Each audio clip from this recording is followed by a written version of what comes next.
operations in other places, and they were looking at expansion. We happened to find out because we're in constant communications with them as part of our retention efforts.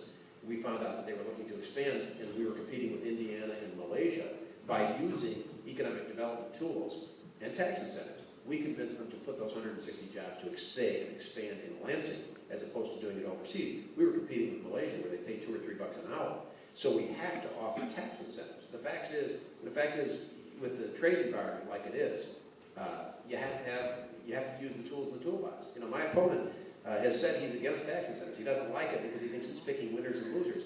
I'm just afraid without those tax incentives, we would all lose because we can't compete for those manufacturing jobs. They're all going to end up overseas. I don't believe that Mexico and China can do all of our manufacturing for us. I don't believe that. I think we have to have manufacturing. I think it's the top of the food chain. I know that from studies I've seen that manufacturing, and I'm living it, that manufacturing, there's such a big multiplier effect with manufacturing jobs. Because if you think about it, people talk about the service sector, where does that come from? Well, it comes from things like manufacturing. When you get a manufacturer, you've got a supply chain, you've got distribution, you've got sales, you've got healthcare, a lot of things that come with that. So I believe we've got to fight and win in the battle for manufacturing. That's a key part of my plan. And of course, that'll be the first 100 days and all the days through.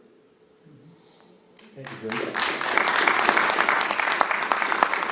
I think I hit almost every point on all these questions, so I'm going to have to segue here somehow.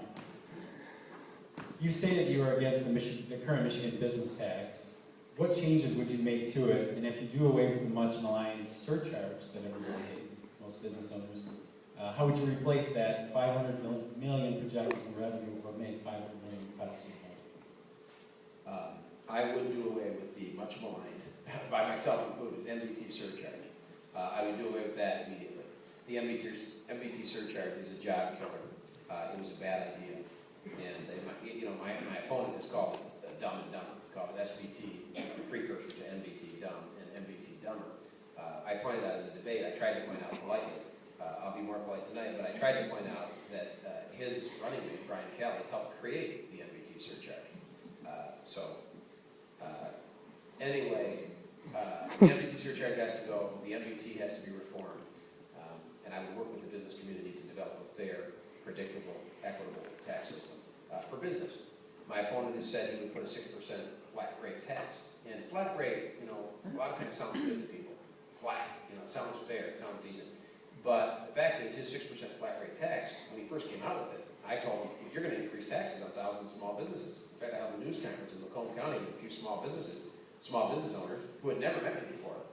Didn't know if they were supporting me or not, but they found out that he was going to triple their tax increase. And they said, absolutely, we'll stand up with you. And they looked at it, they talked to their accountants, and they said, yeah, this would triple our tax rate. So we stood up, we did a news conference. He said I was full of it. And, he would never do that. And now recently, you can check this out, he's in Crane's Detroit business, admitting, because when I had an interview with them, I, again, pointed out to them, and we talked to the Treasury Department and everything, and said, my God, thousands of small businesses would have a big tax increase, but not his business. He's got a business or two that would be exempted from taxes under his plan. But anyway, I'm not going to raise taxes on small business. I think that would be a bad idea. How would I make up $400 or $500 million? We are losing about $300 to $400 million a year on internet sales. That's one place. Internet sales that are not subject to sales tax. If you buy something here, downtown, you pay the sales tax. You buy it online, you don't pay the sales tax. Ridiculous. So click and order companies have an advantage over brick and mortar companies. That needs to be fixed. Nothing's been done about this. It's got to be fixed. It's unfair. If we shave just 3 to 5% off all the contracts, the billions of dollars in private contracts that the state lets every year, that would be $1 billion. So there is money there. And I know something about it because I've cut $42 million. It's a difference in scale, but I've cut $42 million out of my budget at the state. I've balanced 5 budgets in a row. I've cut the bureaucracy by 20%.